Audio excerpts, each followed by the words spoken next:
Pernicious anemia. Now, remember that this is an autoimmune disorder, and it's associated with thyroid disease, Addison's disease, vitiligo, and gastric cancer. The intrinsic factor antibody is very specific but not sensitive. So if I have a patient who has vitamin B12 deficiency and I have a positive intrinsic factor antibody, I'm going to stop and say this is pernicious anemia. On the flip side, if I have a patient who has an antiparietal antibody, it's sensitive, but it's not real specific, so I can't stop there and say, absolutely, this patient has pernicious anemia. Elevated gastrin levels are also very sensitive, but not specific. So if you're left in the situation where your intrinsic factor antibody is negative and you want to get more evidence that this may be pernicious anemia, you can do the Schilling test. And you know, if you're like me, I used to cringe when someone would ask me a question about, well, what's the Schilling test? So we'll briefly go over this. So how is this done? Stage 1 of the Schilling test is that you give the patient radio-labeled oral vitamin B12 and you inject them with non-labeled B12. So the injected B12 saturates all the sites in the body so that all of the radioactive oral B12 that can be absorbed is absorbed and actually is just supposed to go in the urine because all your sites are saturated. So you measure a 24-hour urine, and if there's less than 7 to 9% excretion in the urine, then you have an abnormal Schilling test. And then what do? You go on to the next level, which is stage 2, where you give the radioactive oral B12, you give the IM shot of B12 to saturate the sites again, but then you do a intrinsic factor chaser on that.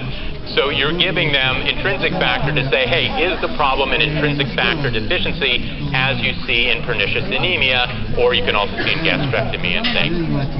And so if they correct, meaning they excrete more, a normal amount of vitamin B, radioactive B12, then that's considered consistent with an intrinsic factor deficiency, and in a lot of cases, pernicious anemia is the most common if they don't have gastrectomy or something like that.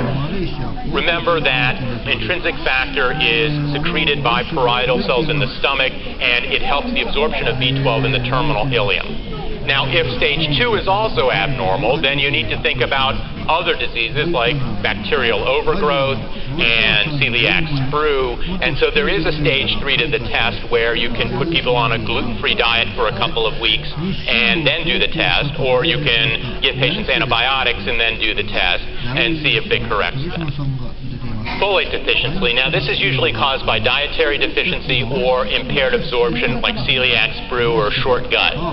Drugs can also interfere with folate metabolism. Anticonvulsants like Dilan, sulfa, alcohol is probably the most common cause.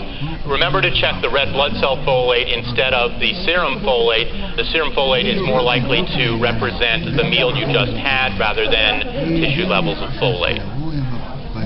What I want to give you is an approach to hemolytic anemia because I think it's probably the most challenging because we don't see a whole lot of cases of it.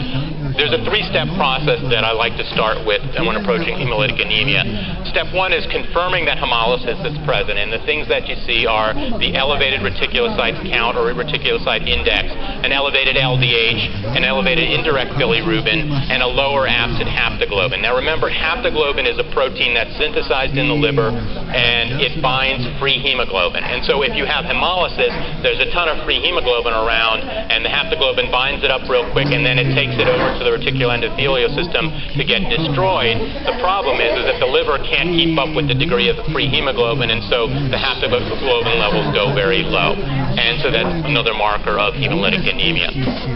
The second thing is you want to look at the smear, and you specifically, in the beginning, want to look for spherocytes on the peripheral smear. If there are a good number of spherocytes on the smear, it suggests either immune hemolytic anemia or hereditary spherocytosis. The third step is you do the Coombs test or the direct anaglobulin test. If it's positive, it's very, very sensitive for immune hemolytic anemia. There are a very, very small percentage of patients with hemolytic anemia that present with a Coombs negative immune hemolytic anemia. So let's talk about the Coombs test or the direct anaglobulin test. So this is done, and it's done to detect antibodies that coat the patient's red blood cells.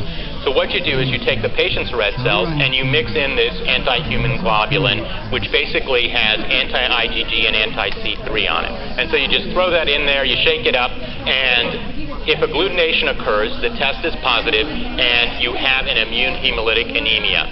And what they then do is they tell you, well, did it react to IgG, or did it react to C3, or did it react to both? And that determines what kind of anemia you're dealing with, and we'll get to that in a minute. So this is contrasted with the indirect Coombs test that is used to detect